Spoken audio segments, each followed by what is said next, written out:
Hey, what's up, you guys? Welcome to the video. Today we're going to be discussing how to gain the most amount of muscle as a beginner lifter. But before I get into that, my name is Noah. I'm the founder of Get Her Done Fitness, and I made it my mission to help all the young men get the body and confidence you've always wanted. And there are currently a few seats available in my one-to-one coaching where I'm helping young men exactly like you do just that, right? And so if you don't want to miss out on that opportunity to get the muscle and confidence you've always wanted in just 12 weeks, go down below and click that first link to book a call with me, and we will see if you are a good fit for that program. But let's hop into this video. Today we're going to be discussing how to gain the most amount of muscle as a beginner lifter and what you need to do to start out with and continue with to make steady, consistent progress as a beginner lifter. Okay, so hopping right into this one, the very first thing that you are going to need to have in place in order to gain the most amount of muscle is going to be your training, right? You need to be training appropriately in order to gain muscle.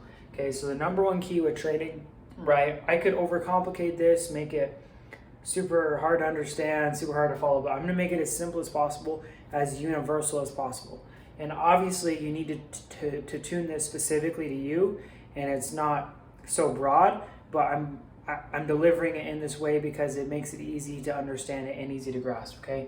The number one thing that you need to be doing when you're going into the gym is training harder than you did the previous session, okay? You need to be going hard in the gym in order to gain, right? In order to get something that you don't have, you need to do something that you've never done, right? In order to gain the muscle, you need to actually break down your muscle to the point where it can recover and grow to accommodate for that new stress that you've added to it, right?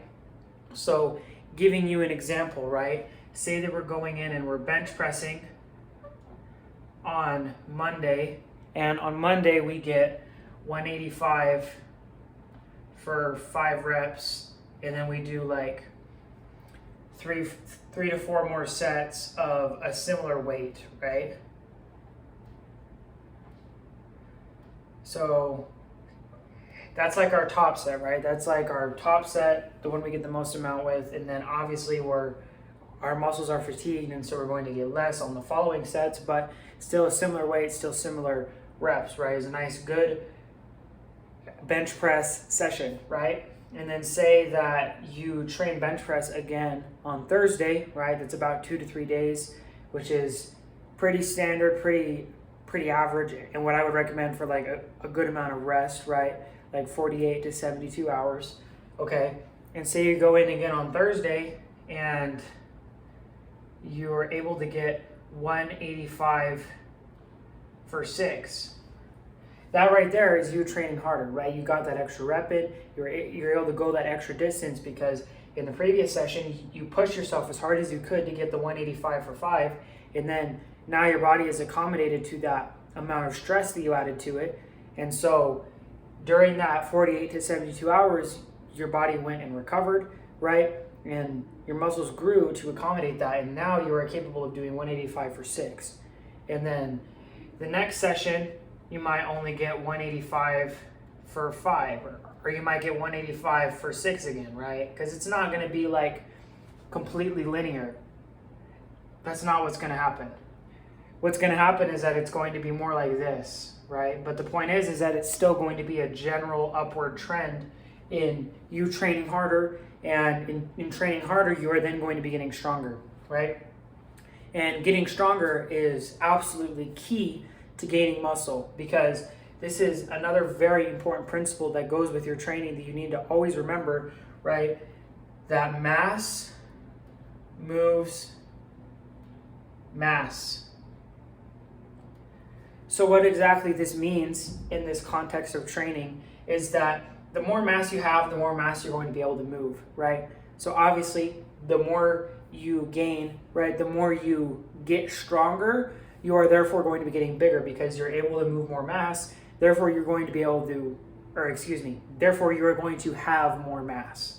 And so you just need to remember that mass moves mass. You need to be training harder consistently, or at least striving to train harder, pushing yourself to that limit and even beyond that, right?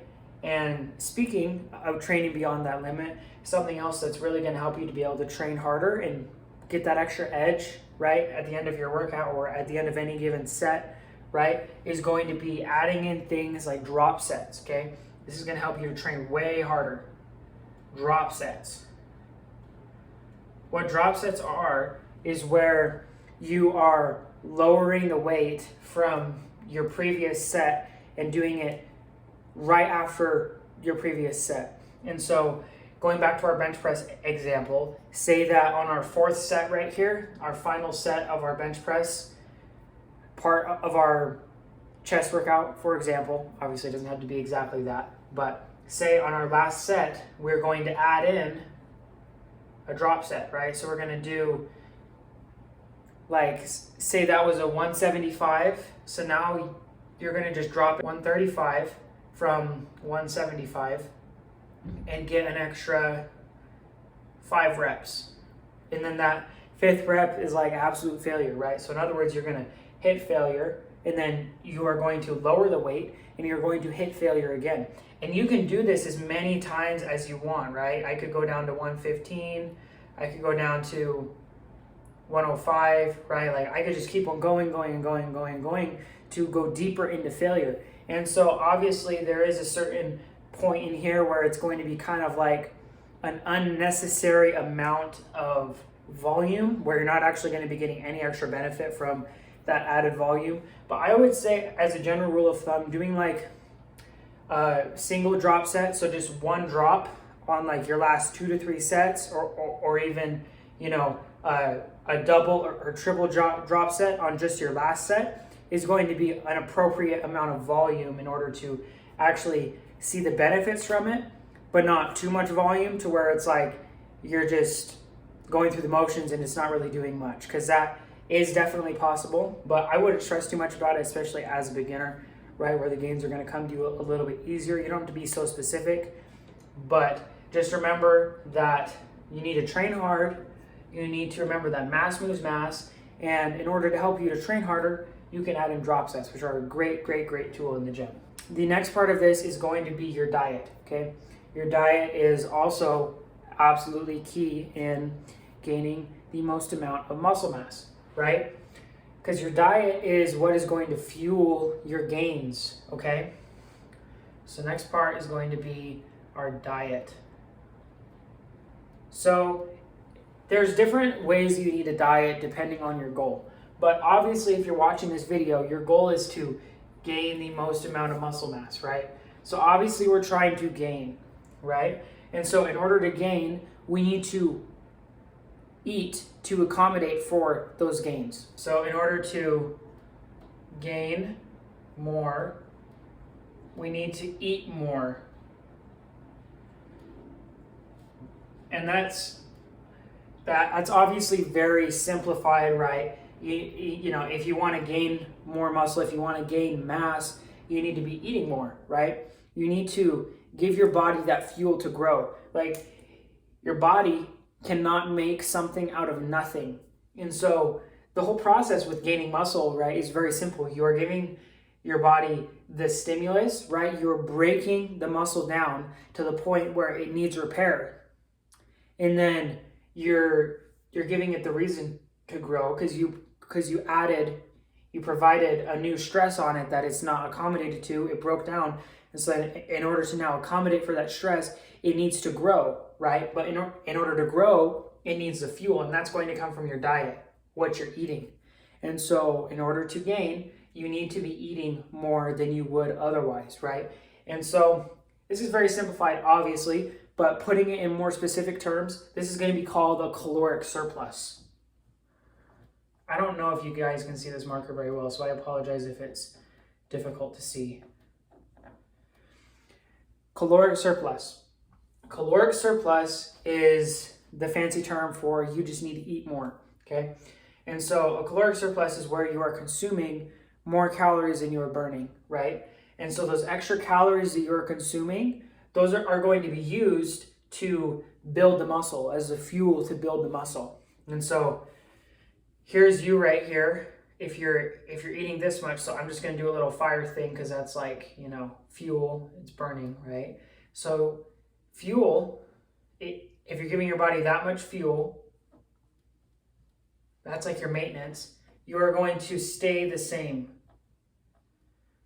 This is how you're eating right now, right? If you're not gaining or losing anything. But then in order to actually grow, you need to give your body that much more fuel so that now it can transfer that into gaining more. So now you can be bigger. Okay? So how exactly can we translate this into an actionable plan, right? Like what you actually need to do, okay? So I would say as a general rule of thumb that for most of you that are starting out, 300 to 500 calorie surplus is going to be key. And I would stick more to the higher end. Like when in doubt, especially if you're a smaller guy trying to gain, like you need to just be eating more than you think you should be. So some of you might think that 300 calorie surplus is like crazy high. Trust me, you're gonna try that. If that works for you, great. And you actually start gaining, that's phenomenal. But for a lot of you, that is not going to be enough. Like for me personally, I was very skinny. Some might argue that I'm still somewhat skinny, right? It's always a work in progress. But in order for me to gain muscle, I need to be eating at least 5,000 calories, which for me, that's about like a 2,000 calorie surplus if we're being honest, right? Considering that my maintenance is around 3,000 to 3,500. So obviously my case is not going to be exactly like yours. So you need to adjust that to your own needs. But the point is, my whole point with that is that you need to be eating more than you're thinking. Because for the longest time, I was eating like 4,000 calories thinking that's a lot of food. And it is a lot of food, right? For a lot of you. And so in doing so, I still was not making hardly any progress. And then it wasn't until I really, really, really upped it up to almost like an absurd amount of calories. Like people think I'm crazy because I eat so much. It's like only now or only after applying that did I actually really start to see those consistent gains, right? And so for most of you, you're going to need to eat more than you think. And so if you feel like you're not gaining and you're not seeing the scale go up, you're not seeing yourself get bigger or stronger, it probably just means you need to eat more, right?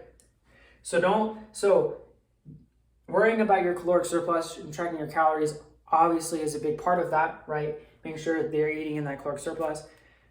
But if you don't have access to that, or you simply feel you don't need to do that, that's fine. But you just need to make sure that you're eating a lot, right? Like you just have to be eating a lot. But if you want to be on the safe side, make sure that you're really hitting those and like not have any guesswork involved, which I highly recommend doing. I would recommend tracking your calories, making sure that you hit that mark at least every day. And then if you go over, that's okay, because it's better to go over than to go under if you're a skinny guy who's trying to gain, okay?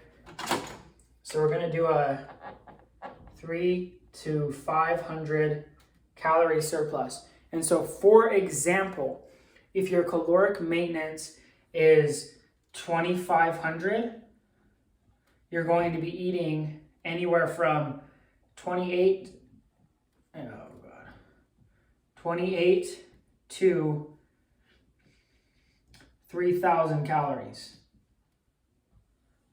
And then obviously, if that doesn't work, then you're going to up it even more and be eating somewhere in the range of, I don't know, you can start off with 32, and then obviously if that doesn't work, you can bump it up even more. But the point is that you just gotta find what works for you, because this is gonna be different for everyone, right? And then something else with your diet that's notable, but when you're first starting out and just gaining, the most important thing, hands down, is just eating as much as you can. But something else that is important and will become more important as you start to gain and the newbie gains kind of start to wear off and you go more into that normal state of progress, it's not so rapid, you're going to need to worry more and more about tracking your protein to make sure you're hitting your protein. So I would recommend for your protein 1 gram per pound of body weight. So protein, 1 gram per pound of body weight. So if you weigh 165 pounds, you're going to eat 165 G's of protein, 165 grams of protein. And this is super easy to track, because if you have an app that you use to track your calories, which I would say is the most common approach and arguably the easiest, which if you're watching this video right now, probably means that you definitely have some sort of access to that software, right? Downloading an app to track your calories is going to be great because a lot of them, and the one that comes to mind that I use is MyFitnessPal. You can easily click on the macros tab. It's going to show your macronutrients, right? Your fats, carbs, and protein. And all you're going to be worried about is your protein, because if you're trying to gain muscle, your fats and carbs are quite frankly irrelevant. And so you're just going to worry about your protein. Make sure you're hitting that protein mark every day along with your calories and training hard in the gym, throwing in those drop sets, and you're going to be well on your way to that chiseled physique that you've been looking for, right? Nice, bulky, chiseled physique. So if you guys found this information useful, make sure to go down below and hit the subscribe button so you never miss a new video. And I will catch you guys in the next one. Always remember to get her done.